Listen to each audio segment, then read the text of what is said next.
No Gente com o Bom Interior desta semana, visitamos o Museu do Tesouro Real, distinguido como o Museu do Ano 2026. É aqui que Margarida Barros, mediadora artística e cultural, ajuda portugueses e turistas a descobrir alguns dos maiores tesouros da história de Portugal. O meu nome é Margarida Barros, tenho 38 anos e sou mediadora artística e cultural no Museu do Tesouro Real.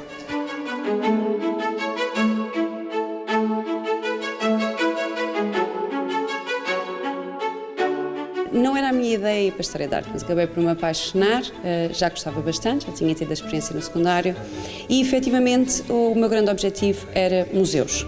Inicialmente, o que eu queria mais era a parte da exposição, criar exposições, criar design expositivo e criar design de iluminação, veja lá bem. Depois quis inventário, porque estamos, no fundo, lá atrás, escondidinhos, ter um contacto muito direto com a coleção. Contudo, a vida levou-me para exposições temporárias, para assistente de sala e contacto com o público. E foi aí que eu descobri que, afinal, a minha grande paixão não era estar guardada atrás e fazer o trabalho que depois as pessoas iam ver, ou fazer inventário, no fundo, conservar a coleção. Acabei por entrar em contacto com o público diretamente e isso fez-me levar até à parte da mediação, não é? Mediação com o público, da coleção e o visitante. Fui passeando por vários outros museus, desde os parques de Sintra, com os seus belos palácios, ao Museu da Farmácia, ao museu, o grande museu da grande coleção Gulbenkian, também um museu do dinheiro do Banco de Portugal, por isso vários temas, várias épocas históricas, várias zonas do globo para serem analisadas e depois veio no fundo surgir a oportunidade de vir para o Museu do Tesouro Real. E a partir do momento em que aqui cheguei, lá está, fiquei aqui rendida pelo brilho dos diamantes. A história é uma paixão e geralmente temos essa paixão desde muito pequeninos. Eu sou suspeita porque os meus avós eram ambos professores de humanidades, por isso eles davam aulas de história e geografia. Por isso eu tive esse contacto sempre em minha casa, com muitos livros, com muita parte que me alimentou sempre esse gosto por querer saber mais.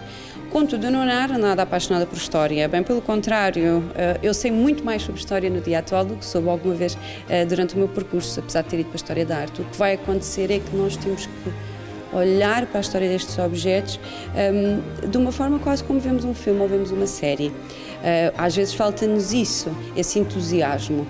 Também às vezes é como a história é dada, mas a partir do momento em que nós começamos a mergulhar na história dos objetos, na história das cidades, na história das pessoas, acho que fica muito difícil. Toda a gente gosta de uma boa história. Às vezes o problema é a maneira como a história está contada e não a história em si. O decorar, claro que é importante porque é preciso saber certas datas. Às vezes não consigo decorar certas datas, faço uma precisão de tempo. Às vezes nem as datas são concretas. Mas é a repetição. E acho que qualquer pessoa que já tenha assim a sua carreira feita percebe que a repetição vai trazer melhorias. Quanto mais vezes eu falar sobre um assunto, melhor eu vou saber falar sobre ele. Há sempre uma pergunta difícil de responder. E, na minha experiência, essa pergunta nunca fica sem resposta. Fica com uma resposta para breve. Eu não sei responder, eu vou procurar saber responder e vou responder por e-mail ou da outra via de contacto que me consiga conceder. Por isso, as perguntas são muito difíceis, muitas das vezes, mas ajudam-nos imenso a ir pesquisar outros temas que, se for preciso, nem tínhamos pensado nisso e até a aprender mais, não é? Porque muitas das vezes o nosso visitante vai-nos fazer perguntas, vai-nos criar diálogos com ligações que nós não estávamos à espera. E é fascinante. Eu aprendo imenso com as pessoas que visitam o Museu do Tesouro Real e elas é que me dão ainda mais entusiasmo para eu aprender ainda mais.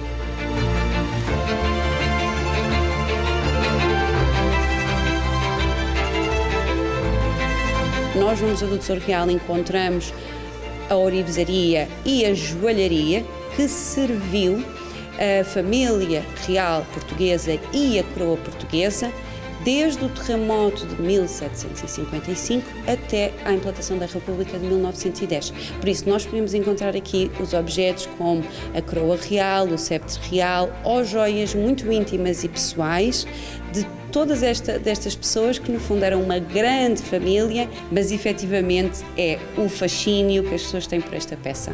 Até por acaso estamos aqui bem, porque é tão interessante ver a reação das pessoas neste piso. Eu já trabalhei em muitos museus e já vi a reação de muitos públicos, porque também já tive muito tempo em sala, e eu nunca vi a reação como as pessoas têm a ver diamantes, a ver as joias.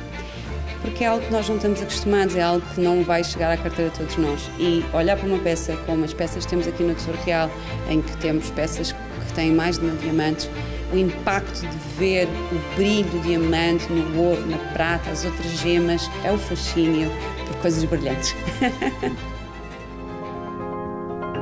Nós vivemos num mundo que é um museu, porque é tudo fascinante, se quisermos olhar desse prisma, mas a criação humana é muito interessante e eu acho que é essencialmente isso, transmitir o conhecimento sobre este trabalho humano, sobre esta história humana que pode ter muitos lados bons e muitos lados maus, mas que é isso essencialmente que me fascina, é as histórias por detrás.